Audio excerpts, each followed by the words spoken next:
ម្នាក់នេះបងប្អូនពិតជាដឹងហើយក៏ប៉ុន្តែមិនដឹងថាជាមនុស្សប្រភេទណាកាប់ពិតទៅបងប្អូនណាម្នាក់នេះជាស្ដេចកញ្ឆានៅអាស៊ីហើយក៏ជាម៉ាស្យាមុំនៅអាស៊ានម្នាក់នេះស៊ីកេពីឪពុកម្ដាយមិនចេះអស់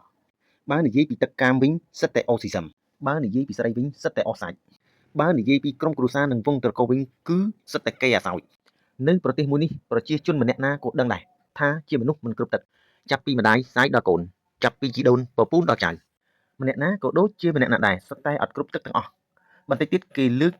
ដំកើងនិងតត្រកូលសុទ្ធតែជាមនុស្សអូឌីសឹមថែមទៀតប្រទេសមួយនេះគេចូលចិត្តលើកមនុស្សណាដែលគ្មានសមត្ថភាពធ្វើជាស្ដេចចក្រៃដើម្បីងាយគោរពដូចទីងម៉ងពួកគេមិនចេះអក្សរលេខអក្សរាសិក្ខាស្លឹករឹតអីដែរហើយក៏គ្មានឱកាសបង្រៀនកូនឲ្យចេះដែរក្រៅពីបង្រៀនកូនឲ្យចេះជក់កញ្ឆាប៉ុណ្ណោះប្រទេសមួយនេះគេគោរពតែមនុស្សប្រភេទបែបហ្នឹងហើយបើយើងនិយាយប៉ះពាល់ក៏មិនបានដែរឯនាយករដ្ឋមន្ត្រីម្នាក់នេះក៏រឹតតែលើកើទៀតรอมาวันนึงแล้วกูพูดครั้งเดียวกูพูดมากมึงก็ที่พูดได้ในสภาในที่กรรมาธิการกูพูดครั้งเดียวจริงแม่งจะขึ้นเหมือนกันนะเนี่ยไม่ใช่ไม่ขึ้นเลยเนี่ยรอมาวันนึงแล้วเนี่ยจะกลับบ้านมันตีกันจะไม่ลงขอพูดหน่อยเนี่ยขอแล้วให้ไหวเลยเนี่ยท่านประธานครับ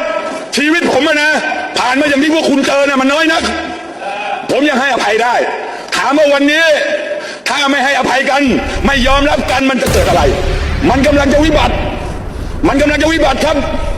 ผมไม่ว่านักการเมืองวันนี้แม้แต่ระบบราชการมันก็เจ๊งไปแล้วกับឃើញទេបងប្អូននាយករដ្ឋមន្ត្រីម្នាក់នេះទោះបីប្រជាជនស្លាប់ដោយលិចទឹកកន្លងមកក៏គេមិនបើកក្របភ្នែកមើលដែរឥឡូវនេះតែហ៊ានស្លាប់កោជើងនៅតាមព្រំដែនក៏គេមិនបើកក្របភ្នែកមើលដែរចង់អាណាស្លាប់មិនស្លាប់ទៅចង់អាណាទៅលិចទៅកើតស្រែកទាំងចិត្តអត់មានរវល់តាមយ៉ាងគាត់គឺដើររំជ្រៀងសបាយអាស៊ានសិនធ្វើសង្គ្រាមនៅព្រំដែនកម្ពុជាឯងមើលរដ្ឋាភិបាលឯងកំពុងតែជ្រៀងរំសបាយតែពេលពួកឯងប្រជាជនឯងងាប់នេះឯងមើលនេះក៏ពួកអាស៊ានវិញដូនតាពួកអាវិញវត្តសាស្ត្រឯងមើលនេះរដ្ឋាភិបាលឯងសបាយណាស់ប្រជាជនឯងនាំទៀតបាត់បងបាត់ប្អូនបាត់ជីដូនបាត់ជីទូតអស់ហើយតែវានៅជ្រៀងរំសបាយអារម្មណ៍របស់ពួកឯងមិនដែលផ្លោងគាត់បាត់ដៃជើងអស់លីងនេះអាចោសៀមមានអីត្រូវខុសបងប្អូន 3M21 ដាក់តែមកច្រាញ់ត្រូវរួចគ្នាបាត់យើងទៅសោកស្ដាយធ្វើអីបើនាយករដ្ឋមន្ត្រីពួកវានឹងអត់ទាំងស្ដាយតំណោះអត់ទាំងឡៃជីវិតមនុស្សអត់មានអសូរជីវិតមនុស្សដែលមានតម្លៃផងហ្នឹងតើរំជ្រៀងលេងសបាយដល់អញ្ចឹងឥឡូវហ្នឹងខ្មោចស្អុយពេញព្រៃអានុទីននឹងមិនរវល់ផងព្រោះអីអានុទីនចាត់ទុកជីវិតមនុស្សអន់ជាងសត្វធាតុទៅទៀត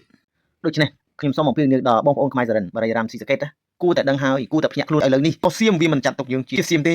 គឺវាចាត់ទុកយើងជាជនជាតិភាគតិចសម្រាប់ប្រទេសវាដូច្នេះវាចង់ធ្វើបាបថ្ងៃណាក៏បានវាចង់សម្លាប់យើងថ្ងៃណាក៏បានតាមនេះវាសម្លាប់យើងហើយដោយសារនាំយើងមកឲ្យវាយជាមួយខ្មែរគ្នាឯងដោយសម្លាប់ខ្មែរគ្នាឯងសុទ្ធសាពួកសៀមពេលគ្នាវាងាប់វាយកទៅធ្វើបន់មានកិត្តិយសមានក្តាមឈូសនិងហែសពបានត្រឹមត្រូវចុះតែហ៊ានខ្មែរសរិនបរិយារាមយើងវិញស្លាប់ក្នុងព្រៃឲ្យថ្មស៊ីឬក៏កប់ចោលស្អុយនៅក្នុងព្រៃតែសាកសពវាមិនរវល់មកយកផងអញ្ចឹងគូភ្ញាក់ខ្លួនឡើងបងប្អូនណាបើមានកិត្តិយសមានត្រឹមតែឈ្លានពានទឹកដីខ្មែរគ្នាឯងប៉ុណ្ណោះនេះបានគេហៅថាស្លាប់គ្មានកិត្តិយសរស់គ្មានន័យ